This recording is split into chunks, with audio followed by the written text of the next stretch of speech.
اچھا بچپن کے 2-3 واقعات کوئی چلے شرارت نہ سے جو آج تک آپ کو ذہن میں جو یاد ہو. ایک تو آپ نے ذکر ایک کا کر دیا, اور ایسے 2-4 واقعات جو آپ کے ذہن میں ہو آج بھی ذہن کے کسی گوشے میں پڑے ہیں آپ بچپن کے حوالے سے. ہاں وہ یہ تھا کہ وہ یہ جو ہمارے جانور تھے ان کو میں چرانے کے لیے ایک دفعہ گیا. اچھا. تو نئی رسیاں ہمارے والد صاحب نے بنائی تھی. اچھا. تو ہم ان کو چھوڑ کر نا ہمارے قریب سے نالا سیل گزرتا ہے. اچھا. تو ہم وہاں نہانے لگ گئے بچے سارے. تو ہمارے یہ جو ہمارے جانور تھے یہ جا کر نہ کسی بھی فصل کے اندر پڑ گئے. اچھا. تو ہمارے چچا نے جان بوجھ کر نا ان کی ساری رسیاں نئی اتار لی. تو جب گھر آیا تو والد صاحب کہنے لگے آپ کدھر تھے؟ مجھے تو نہیں پتا. وہ میں جب چچا کے گھر جا رہا تھا تو راستے پہلی دفعہ انہوں نے مجھے ایسے تھپڑ مارا نہیں ساری زندگی. ایسے کہا کہ بھائی آپ کے ساری رسیاں کچھ لے گیا. میں پھر چچا گھر جا رہا تھا تو واپس آ رہے تھے کہ بھائی وہ رسیاں کس نے اتاری. بتا دی انہوں نے. تو کیوں اتاری انہوں نے؟ اس لیے کہ تاکہ اندر اس کو پتہ چلے کہ اپنا مال چھوڑ کر. اچھا. ایک سبق دینے کے لیے. اچھا. والد صاحب آپ کے کیا کرتے تھے؟ ذمہ داری کرتے تھے. وہ یہ بھی تھا کہ میں نے مری کے اندر قرآن مجید سنایا 82 میں. تو وہاں تو بڑی ٹھنڈ تھی. جب میں 30ویں ختم شریف کر گیا تو والد صاحب کہنے لگے کہ بھائی وہ جوار باجرہ یہ چیزیں بھیجنی ہیں تو آپ برائے مہربانی صبح ہمارے ساتھ چلیں. چچا بھی آپ کا ہوگا میں بھی ہوں گا. تو گرمی آنے سے پہلے نا آپ تھوڑا سا میں بیج ڈھونڈوں گا تو آپ ہل چلائیں.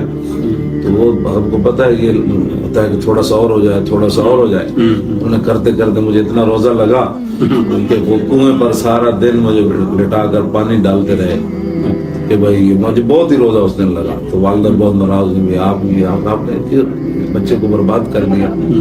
تو وہ بھی مجھے یاد ہے. تو روزہ کا کچھ یاد ہے پہلا روزہ کس عمر میں رکھا تھا؟ یہ میں جب پڑھتا تھا اس وقت رکھا تھا نا. یہ جب حفظ کرتا مطلب 10-12 سال. اور روزے جب سے چلتے آ رہے ہیں کنٹینیو. اچھا. یہ جو میرا ایکسیڈنٹ ہوا نا جی اس سال جب رمضان شریف آیا تو کچھ روزے ظاہر ہے کہ دوائی کی وجہ سے دوائی کی وجہ سے پھر حالت ایسی ہوگی. وہ اس پہ تو اس کا ذکر آگے چل کے آئے گا. اچھا میں یہ معلوم کرنا چاہ رہا تھا کہ گھر پہ جب بچہ ہوتا ہے تو کسی نہ کسی کے زیادہ زیر اثر ہوتا ہے. عموماً تو لڑکے والدہ کے زیر اثر زیادہ دیکھے گئے ہیں, ایک جنرل بات ہے. والد کے بھی ہوتے ہیں. آپ کس سے زیادہ اٹیچ تھے؟ میں والد صاحب سے زیادہ. اچھا. وہ مجھ سے بہت زیادہ ہی پیار کرتے. اچھا. بہت زیادہ. وہ بولنے بھی نہیں دیتے تھے ان میرے ساتھ. اچھا. حیات ہیں بھی والد صاحب؟ ان کا نام کیا تھا ان کا؟ لال خان. لام عین لام. اچھا لال خان. اچھا. کب انتقال ہوا ان کا؟ 2008 میں ہوا ہے. اچھا. تو ظاہر ہے کہ والد ایسی ہستی ہوتی ہے جب اس کا سایہ سر سے اٹھ جائے تو ناقابل دکھ, وہ کیا کہتے ہیں, ناقابل بیان دکھ ہوتا ہے. اور آپ پہ بھی یہ کیفیت آئی ہوگی, لیکن کیونکہ آپ اٹیچ بہت زیادہ تھے ان کے ساتھ, کچھ بتائیں گے کیا کیفیت تھی آپ کی اس وقت؟ وہ اللہ کی شان یہ ہے کہ انہوں نے مجھے کہا میں بیمار ہوں. میں کشمیر تقریر کی میں نے 28 اپریل کو. جی. تو راستے میں فون آیا کہ میری طبیعت نہیں تھی. میں نے اپنے ڈرائیور کو کہا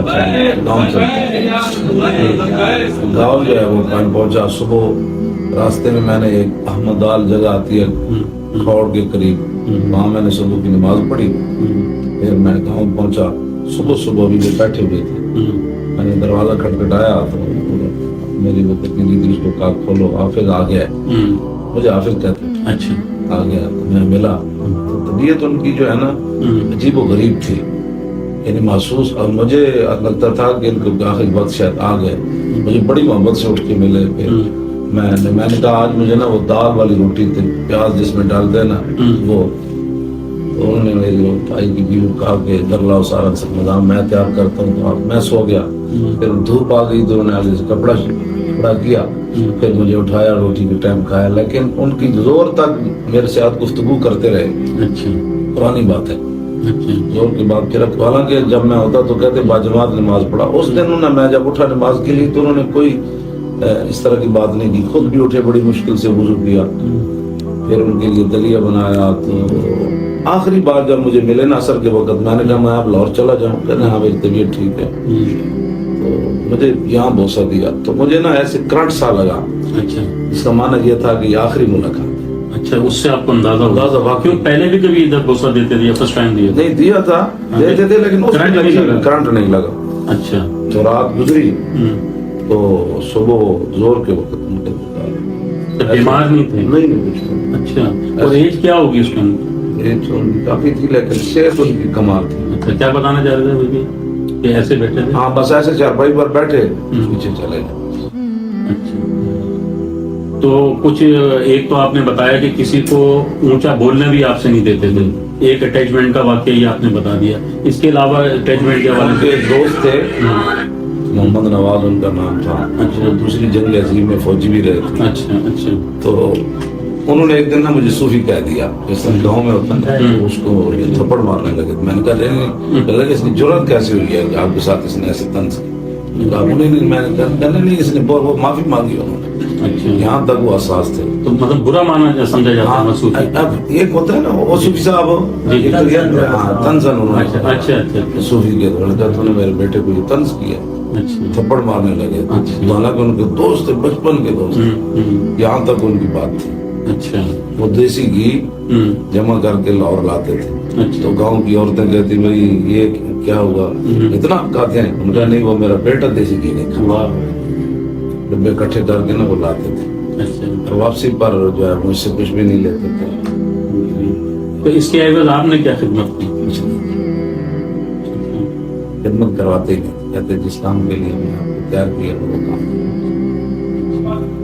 کبھی ان کے لیے کوئی تحفہ تو لائیں گے لاہور سے؟ کچھ نہیں مجھے کہتے تھے. وہ کہتے یہ جو میں نے پہنی ہوتی نا تو یہ کہتے یار یہ مجھے دے دے, مجھے اچھی لگ رہی ہے.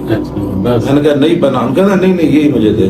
یا پگڑی میری ہونی تو یہ ٹوپی براؤن, کہتے یار یہ مجھے دے دو, تیل لگانے سے نا میلی نہیں ہوتی, سفید میلی ہو جاتی. اچھا میں نے آپ کی ویڈیو کلپ دیکھے ہیں, آپ نے اپنی والدہ کی کافی باتیں اس میں بتائی ہیں اور کہا کہ وہ ان پڑھ تھیں لیکن بہت علم والی باتیں کرتی تھیں, ہے نا. تو اس میں آپ نے ذکر 2-3 وغیرہ بتائیں کیا کیا باتیں تھیں. والدہ میرے جو تھے نا پڑھے ہوئے نہیں تھے, بالکل نہیں پڑھے, لیکن بات بڑی مضبوط فلسفیانہ کرتی تھی, بہت مضبوط بات. اچھا. یہ جو میں کہتا ہوں نا پیڑا اور پکیاں اور یہ وہی کرتے تھے. جب کوئی رشتے دار بات کرتا نا تو مانتے یہ اصل میں پیڑا اور اس نے وہ بات جو ہے نا اس کا بدلہ اتارا ہے. یہ بات نہیں ہے جو یہ کر رہا ہے, پیڑا اور پکیاں اور درد اور دوائیاں اور, یعنی اس کے دل میں کوئی اور بات ہے اور اس نے اس پہ دوسری طرف وہ بات تو اس نے وہ اتاری ہے لیکن سامنے یہ رکھا ہے. یہ وہ فرمایا, یہ ان کا تکیہ کلام تھا والدہ کا, پیڑا اور پکیاں. وہ آپ نے اب اس کو اڈاپٹ کر لیے. اچھا. اور وہ میں نے گھبرا گیا 1975 تھا, میں گھبرا گیا, جیل میں خط لکھا کہ میں تو آنے لگا, مجھے پردیس برداشت نہیں ہوتا. تو انہوں نے پھر میرے بڑے بھائی امیر حسین ان کا نام ہے, تو انہوں نے کہا کہ اس کو خط لکھو. تو خط لکھتے ہوئے کہا کہ یہ پنجابی کا مائیا بھی لکھو, کالے کام آیا بڑے دل کریے پردیس کٹینے کام آئی. دل بڑا رکھنا پڑتا ہے, پردیس کٹتا ہے. اور پھر مجھے یہ بھی فرمایا کرتے کہ جوان اور گھوڑا جو ہے اس کا کوئی وطن نہیں ہوتا. جوان جس طرف رخ کرے اس کا وہی وطن ہے, گھوڑا جس طرف رخ کرے. یہ 2 باتیں, گھوڑے اور جوانہ دا وطن نہیں ہوتا. اچھا وہ والدہ حیات تھیں ابھی؟ وہ بہت سال بعد والد صاحب کے بعد. اچھا. وہ تو آپ کی جو شخصیت جو تعمیر ہوئی اس میں والد اور والدہ دونوں کے ہیں, ان کا کس حوالے سے اور والدہ کا کس حوالے سے؟ والدہ تو میں جب گاؤں جاتا نا تو وہ سارے میرے کپڑے ان کے یہ بٹن نہیں ہے تو یہ تیار کرنا, جوتے میرے دھو کے ایک دن پہلے, بیگ جو ہے نا اس کا وہ جتنا بھی کیا کہتے ہیں اس میں کوئی سراخ سارے کر دیتے ہیں بالکل. اور پھر وہ اس کے بعد انہوں نے یہ دانے بھون کر اس کے اندر وہ گڑ ڈال کر, دوسرا وہ اس کو کہتے ہیں مرنڈا. اچھا مرنڈا, یہ گندم کے دانے اور چنے. صحیح. ہاں جی, اس کو مرنڈا. پھر بیچیاں, کہار, یہ اس وقت کی بڑی سوغات ہوتی تھی. وہ پنجاب میں کباڑی بھی مرنڈا دیتے تھے بچپن میں گیا ہوں فیصلہ آباد. جی ہاں, تو یہ ساری چیزیں. پھر گھی بھی ہے وہ اس کے بنا کے رکھنا. اور پھر ان کا والد صاحب نے کبھی بھی میرا بیگ اٹھا کر مجھے اڈے تک چھوڑنے نہیں ہے. اچھا. یہ ان کا اپنا سٹینڈرڈ ہوگا نا کہ بھائی میں بیگ اٹھا کر, تو میری والدہ ہمیشہ میرا بیگ گھر سے اٹھانا. میں نے کہا وہ بندے بیٹھے ہوتے ہیں نا, آپ نے کیا کرنا ہے؟ کہا کہ نہیں میں دور بیٹھ جاؤں گی تو وہ دور